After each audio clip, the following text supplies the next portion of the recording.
The CCP's campaign to eliminate poverty is only fake propaganda. Liu Yongfu, director of the Poverty Alleviation Office of the State Council. In 2020, all impoverished counties are out of poverty, and regional poverty has been eliminated. Winning the anti-poverty campaign and triumph are different. Triumph is a better word. By 2020, the population in poverty as defined by the current standard has all been lifted out of poverty. In the history of China, the phenomenon of poverty has been eliminated. All impoverished counties are out of poverty. Regional poverty has been eliminated. We all worked hard to survive in such a difficult time.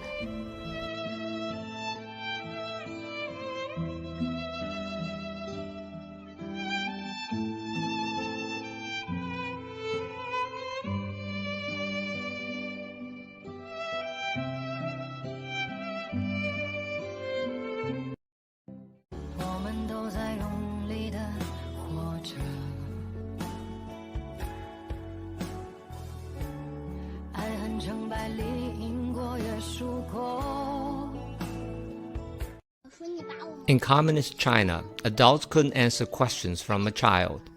You tore down our house. Who will build a house for us? Well, I don't know. I don't want to demolish your house. But you tore it down. Yes, I did, but I didn't want to do that. Who asked you to do this to us? I don't know. You don't know who asked you to do the demolition? Let your grandpa build a new house for you. Can my grandpa build a house by himself? Ask your dad to build one. My dad works at another place. What should I do? Ask your mom to build one. I don't have a mother. Oh, then what do? You can build a house for us. You're asking me to build one for you? Yep. I don't know how to build one. Why do you know how to demolish houses but not know how to build one? I know how to tear it down, but not how to build it. A comparison of the CCP's propaganda and the truth. Zhang Jun, CCP's representative to the UN, I warned the US. China took effective measures to combat terrorism, protect national security, and promote economic and social development. The CCP controls everything, religion included. Xu Xiaohong, chairman of the Chinese Christian Three-Cell Patriotic Movement Committee.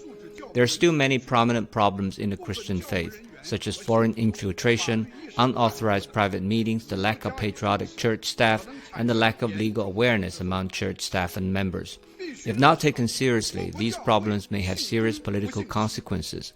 We should realize the churches in China must obey China's rule, not the West.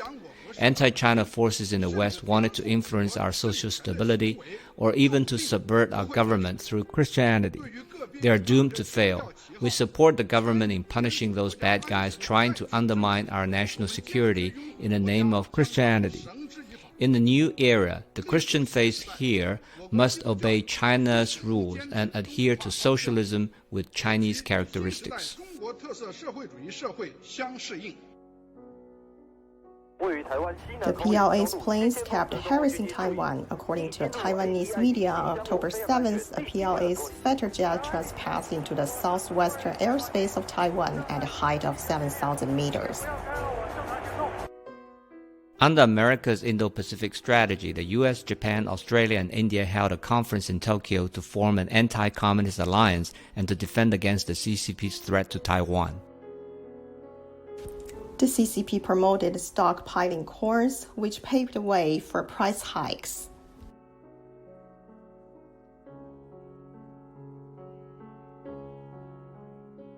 Communist China's firms portrayed themselves as the victims of US sanctions, trying to confuse the Chinese people. Yang Jiechi, director of the CCP's Foreign Affairs Commission, will officially visit Sri Lanka, UAE, Algeria, and Serbia from October 8th to 12th. South Korea confirmed that the former North Korea ambassador the resumption of diplomatic relations between Taiwan and the United States is of great benefit to Taiwan. The only thing the CCP paper tiger can do is to create fear. The spokesperson of CCP's embassy to Canada expressed annoyance at unfavorable reporting by the Globe and Mail. General Gary Thomas, Deputy Commander of the U.S. Marine Corps, was diagnosed with the CCP virus.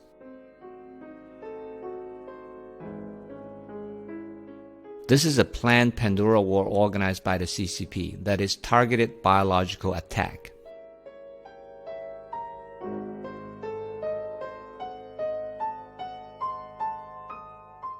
The media publicized that the combat capability of the CCP's rocket army was fully charged, but the actual combat was just the opposite.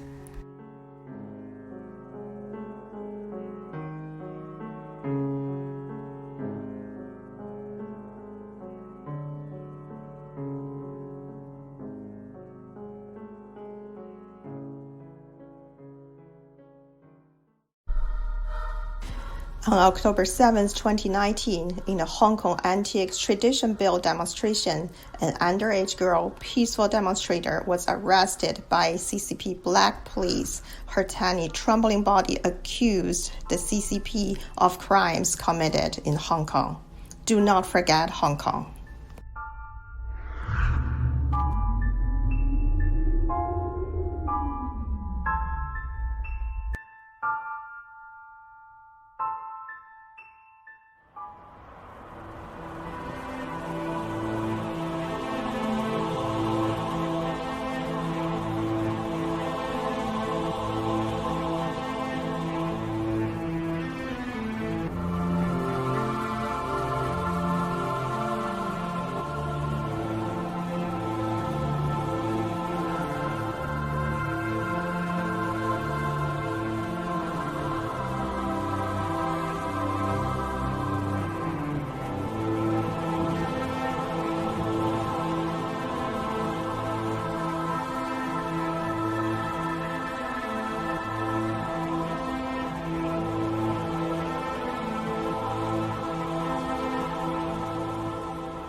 In front of Bob Fu's house, the arrest of our comrades were reminiscent of what happened on the streets of Hong Kong. He was handcuffed very, very tightly. Look at those handcuffs. See how they were taken into the police car. They were handcuffed very tightly. It hurts me. They're taking me away. Take down the CCP.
You'll be fired. You will be fired.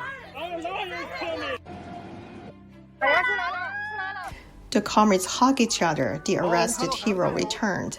When we saw our brother Hai Yang appearing in front of the camera, we were very happy. This is an exciting scene.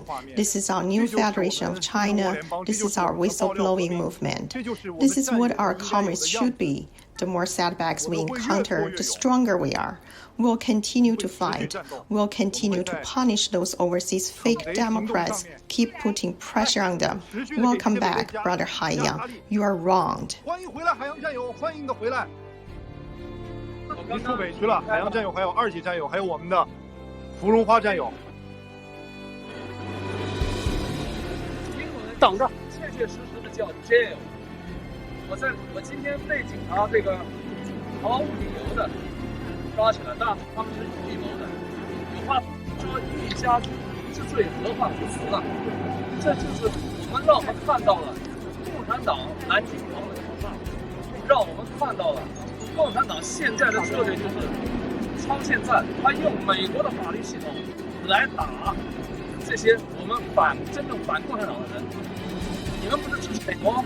好，我用美国的法律系统来整你们，这就是共产党干的事，让我们看到行凶滞留真正的可怕之处，也真正的可恶之处。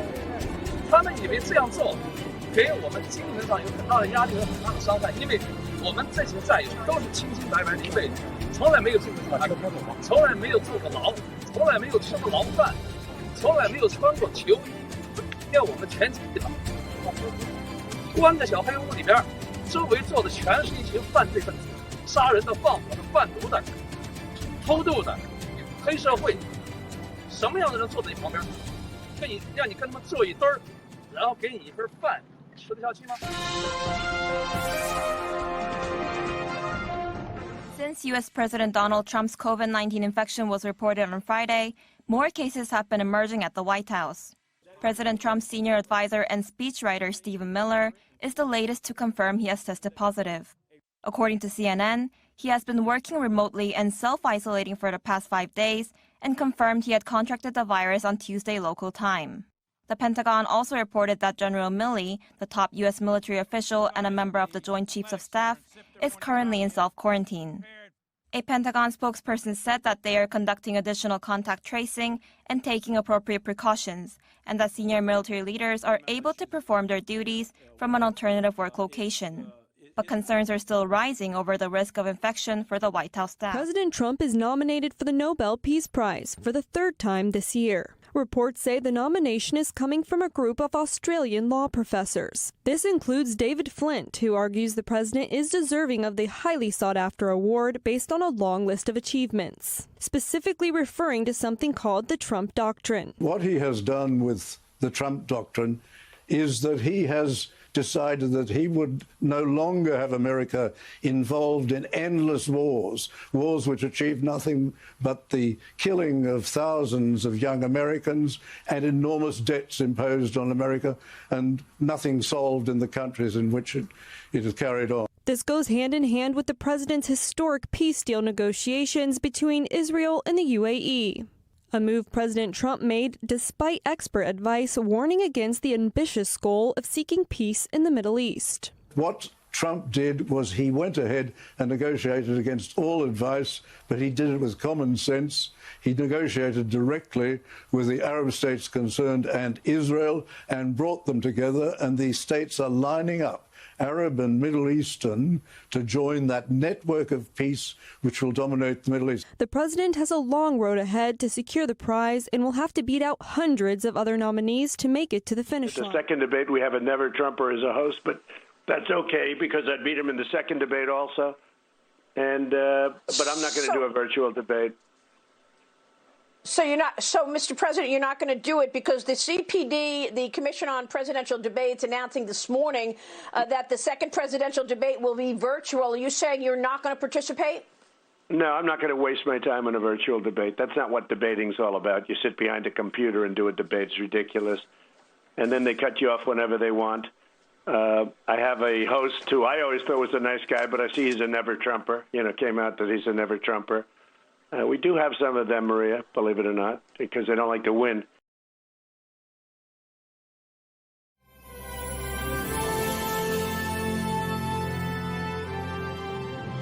I want everybody to be given the same treatment as your president, because I feel great.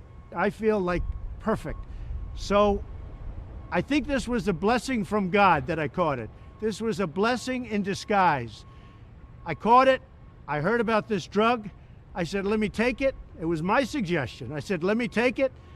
And it was incredible the way it worked, incredible. And I think if I didn't catch it, we'd be looking at that like a number of other drugs. But it really did a fantastic job. I want to get for you what I got, and I'm going to make it free. You're not going to pay for it. It wasn't your fault that this happened. It was China's fault. And China's going to pay a big price, what they've done to this country. China's going to pay a big price what they've done to the world. This was China's fault. And just remember that.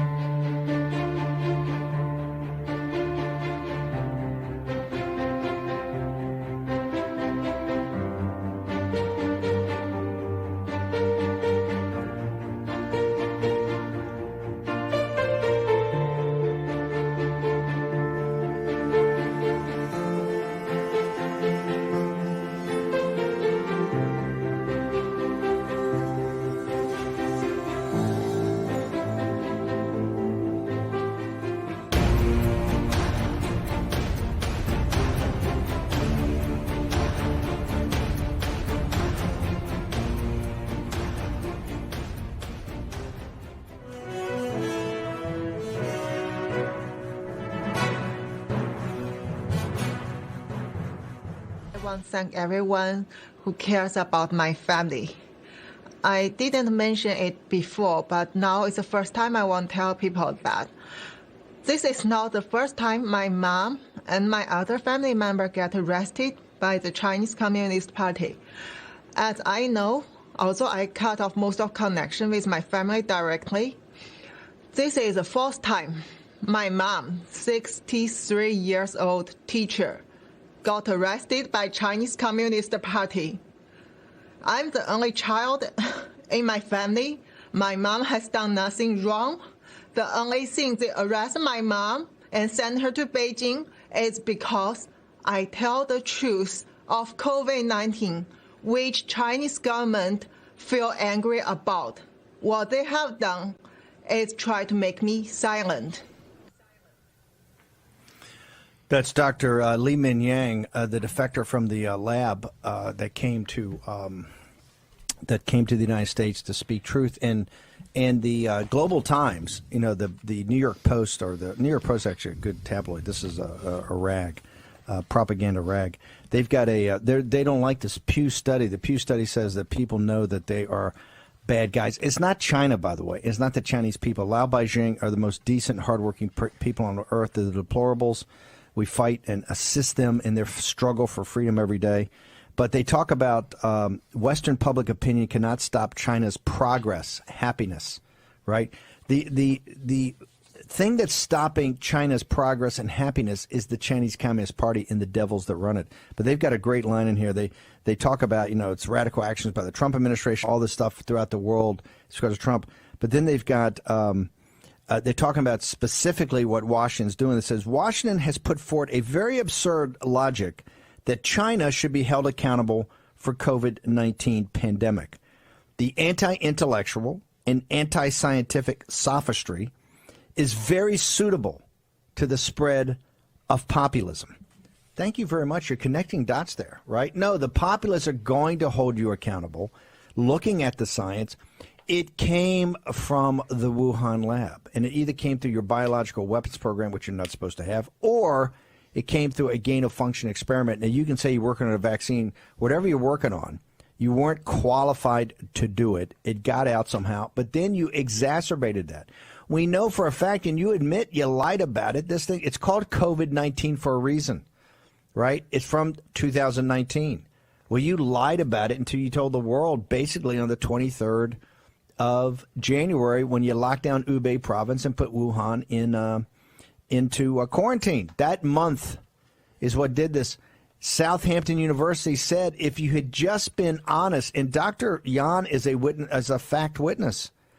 Her time, and forget the reports she's doing, all this brain analysis she's doing, walking through why it couldn't have come from your lies, why it couldn't have come from the wet market, of which you went in and shut down and hosed out all the data, right, all the evidence. It couldn't have come from a bat cave. She proves that in her brilliant papers, right? But she's a fact witness on the chain of title of how you lied about it and knew about it back in January, and then went out and got all the PPE and easily lied to the morons, Dr. Ted and the crew at the World Health Organization. We reported this on War Room Pandemic in January about the tweets of the World Health Organization, the press releases on the 12th and the 14th of January. Southampton University said 95% of the death and destruction. So no, this is a genocide. You are responsible for the 1 million deaths and you're responsible for more. It looks like the United States could go, I don't know, 300,000, 400,000, maybe more, right? You're responsible. You started this. I think, and I would beseech the White House, as we've been doing, hold these guys accountable. You want to get the spotlight. Now CNN's trying to... President Trump did not cause the pandemic. Okay? President Trump's been taking action to try to stop the pandemic. You may not like all his actions, right? You might like Biden's, I want to stay in a cave, I want to put a mask on, and but Joe Biden can do that because Hunter took all the illegal cash from the Chinese, so Joe Biden's got a nice retirement off of Chinese money, and he's got Jill there every day to put the bib on and feed him Gerbers, right? He's got a gig, just sitting there being fed. He didn't have to go out and work, right? He doesn't have to go out into the world. I thought Dr. Yan's performance last night on Tucker Carlson was extraordinary. She's been very quiet, very stoic, as she basically revealed last night they've been after her parents. This is the reason, if you listen to the show, all of the names, we never show the faces. I think we showed one face one time of, I think it was Zach, but he was covered up and he just had the glasses on. And they're all nom de jures, right? Because the first thing they tell us is that the pressure comes from them rounding up our family and our friends and our colleagues. It's like the old way the Romans and the SS used to do it, right? You round up the village and say, hey, anybody that knew these guys at all, you're getting it. And they've taken it to another level, Steve. In the last year and a half, they've promoted this program where they're taking DNA samples of every single male in China. Now, they claim that this is so that in future, if somebody commits a crime or something, they'll be able to find them. But really what analysts believe this is for is so that if anybody steps off the reservation, you cannot hide. We can track you and your family by DNA, and we will get those close to you.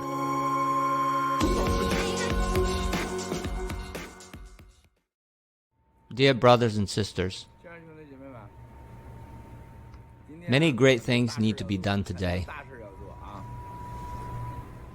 To our brothers and sisters in the world, always remember two red lines. One is the law, the other is ethics.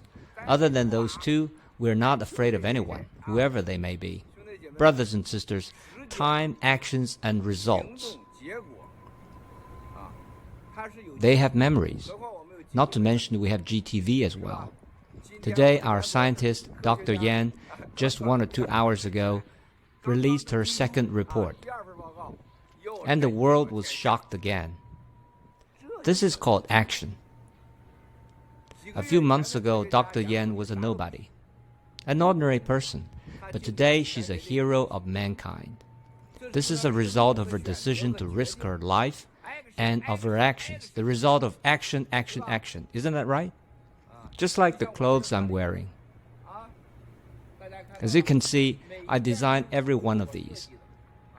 It doesn't matter how tiring it was to design, but after the design was finished, this was the result, right? Take a look. The heaven is fair, but the two red lines, law and ethics, don't cross them, dear brothers and sisters, and don't listen to people who talk nonsense.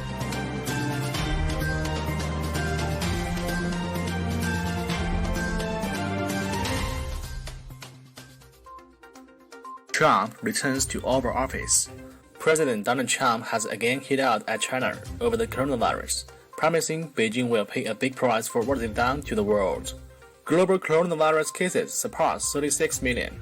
U.S. reports more than 50,000 new COVID-19 cases. Brazil surpasses 5 million COVID-19 cases. Italy records largest daily increase in coronavirus cases in more than 5 months. The pandemic could push 150 million more people worldwide into extreme poverty. Unemployment is seen as the biggest worry over the next 10 years for the business executives around the world, according to a survey by the World Economic Forum. Foreign Secretary says UK could boycott Winter Olympics over China's treatment of Uyghur Muslims.